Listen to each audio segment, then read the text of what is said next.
Mentira! Não acredito! Ah, fala sério. Tem certeza? Juro que é verdade. Com André Cantoni do Blumencast. Fala agora, dona Gisele. Ia mandar um abraço aqui. Opa!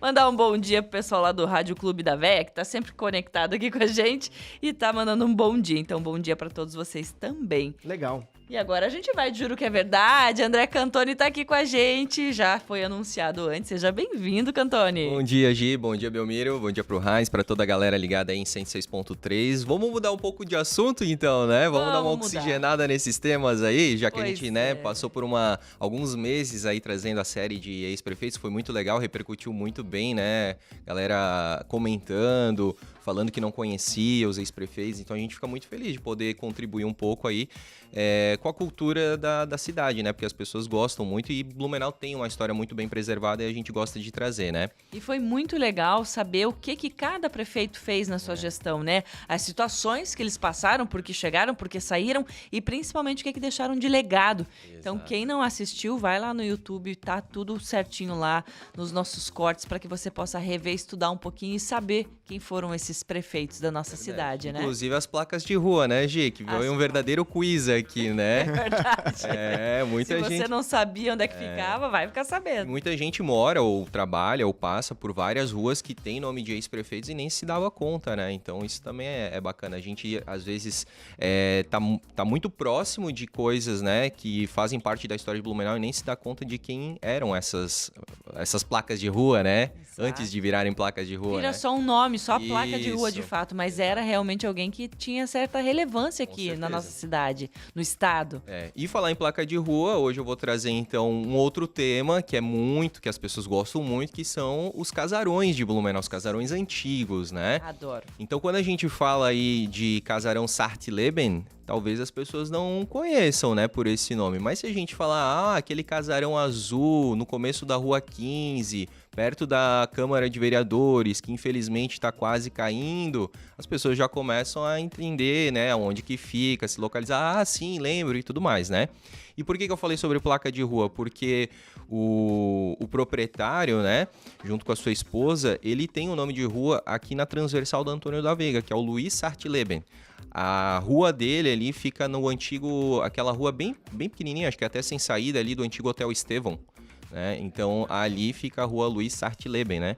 Vou pedir pro Heinz colocar então a primeira foto, só pra gente então, né, quem tá acompanhando a gente pelas redes sociais se localizar. A gente tá falando então desse casarão que ele foi construído ali na década de 1890. Então Blumenau tinha apenas 40 anos. Então, realmente, assim, é muita história que ele carrega, né? Então, como eu falei, ele pertencia ao casal Luiz Sartleben e Agnes Sartleben, né? E na parte de baixo, eles tinham um comércio de secos e molhados, que é, para quem também não sabe, né, uma espécie de mercadinho. E era um mercado, assim, muito relevante na época, porque essa construção, ele fica exatamente praticamente em frente ao antigo porto fluvial. Exatamente. Então, muita gente embarcava e desembarcava e precisava fazer algumas compras ali. Logo que chegavam, precisava fazer algumas compras, ou para levar para sua viagem também. Então, era o local assim mais perto, né? Que as pessoas tinham ali para comprar alguma coisa e levar. Então, era um comércio muito próspero na época. E a residência do casal, né, ficava em cima, que isso era muito normal, muito tradicional da época, né? Os comércios embaixo e as residências dos proprietários em cima, né? Uma curiosidade que eu, fazendo essa pesquisa, eu fiquei sabendo, até então não sabia, que essa varandinha, né, que existe ali, muito bonita, né, bem desenhada, em ferro e tudo mais, ela não existia na época da construção original. Ela só foi ser construída, colocada, instalada lá muitos anos depois, né? Também não é algo tão recente assim, mas muitos anos depois. Dá pra gente perceber que era um conjunto de janelas e uma dessas 6 janelas foi feita uma porta. Foi feito meio com um puxadinho, assim, né? Um Isso, puxadinho. Ela virou porta. Olha ali, Ela ó. virou uma porta, aquela janela ali, né? Então é muito interessante, tá? Aí o que acontece, né? Os anos passaram, infelizmente ali outros proprietários acabaram assumindo. Dos anos 90, Belmiro, tu que era baladeiro, com certeza... Quem não lembra do que era naquele local? Conta, que era? Conta, Belmiro. Simplesmente uma das melhores discotecas que já tiveram em Blumenau. E na época era discoteca, tá? Nem ri. O Café de Berlim era aqui. De Berlim, exatamente, né? Obviamente, eu não participei desse, né? Eu tava nascendo nessa época ali, não te entregando a idade, né, Belmiro? Pois é, já meio que Mas, deu uma assim, entregada, né? Tu é mais feliz que eu por ter conhecido, É né, verdade. o Café de Berlim. E foi, inclusive até, quem teve acesso ao Café de Berlim pode até conhecer um pouco da parte de dentro dessa casa, porque hoje você passa ali, ela tá só a parede. Só a parede, só a fronte dela, né? Mas era um casarão fantástico, e mesmo quando era o Café de Berlim, ainda deixou traços, a gente podia perceber traços, ser um casarão antigo, de ser um casarão histórico. Sim. Por isso que era tão legal a discoteca que tinha ali. Também, Exato. não só por isso, mas Sim. também por isso, né? É, porque tem essa conexão, né, com a história, com algo tão moderno que era uma casa noturna, né? Exatamente. Eu vou pedir pro Heinz passar mais uma foto. Eu sei que ela não tá dó. tão, né, com uma boa resolução, mas é realmente hoje como ela se encontra, né? Realmente, como o Belmiro falou, sem telhado, né? Sem mais. Ela tinha um assoalho de madeira lindíssimo, até na época do Café de Berlim. E hoje ela tá realmente, né, só a fachada dela, né? Lembrando, não tem nada ali atrás, é só escombro, é só mato. Só mato, né? Só tem mato. Então, só realmente o que restou é essa fachada. Lembrando que ela Pena. fica entre a atual sede da Câmara de Vereadores, né, e o Museu de Hábitos e Costumes, né? Então são dois patrimônios, né, ali é o Centro Histórico. Então são dois patrimônios que ela fica exatamente no meio, né? E esse é um patrimônio tombado, que tá praticamente tombado mesmo, literalmente. Literalmente tombado, né? Tombado, infelizmente, mas é sim um patrimônio tombado, portanto ele precisaria ser preservado, ser mantido, né? E aí existe toda uma briga, um conflito judicial aí que já perdura há muitos anos.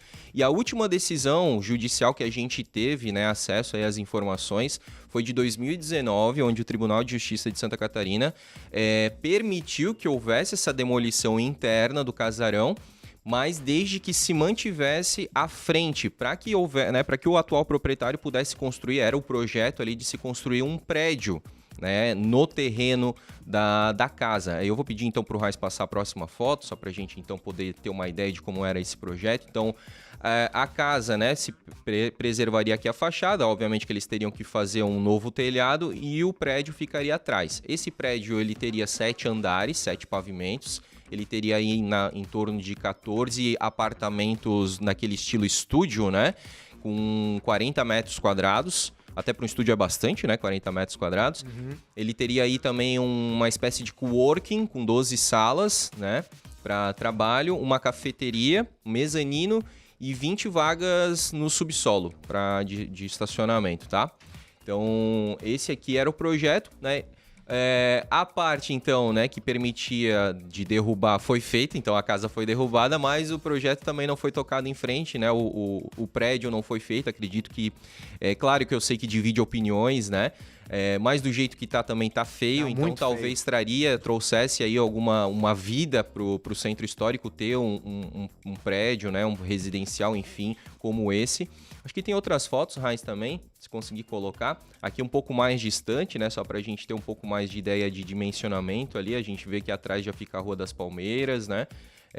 Com certeza uma localização muito privilegiada. E essa foto aí mostrando, então, né?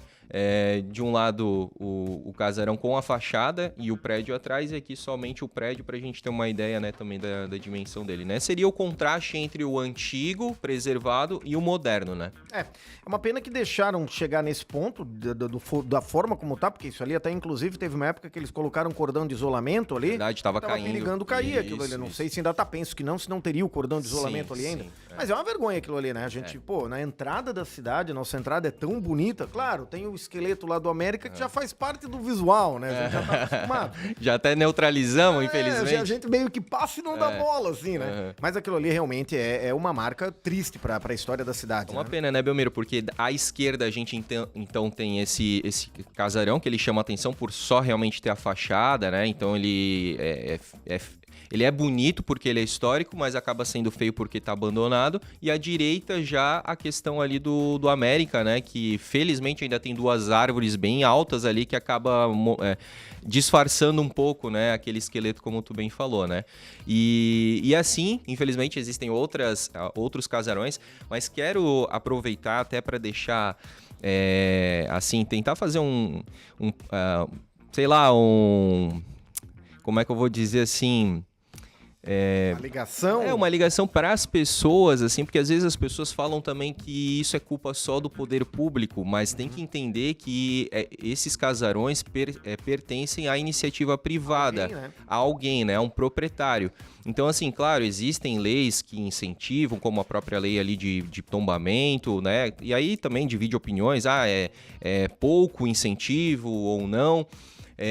Mas, infelizmente, a gente sabe também que para manter um casarão desse, o custo é muito alto. Para restaurar, o custo é muito alto. A gente hoje tem conversado, né, com proprietários de casarões que abrem em restaurantes, né, bares e tudo mais, e a gente percebe assim o quanto custa manter um casarão antigo desse. Então, só para que as pessoas pensem, reflitam, né, essa era a palavra que eu queria achar, de que não é simplesmente assim, vamos, né, que o proprietário reconstrua e tudo mais.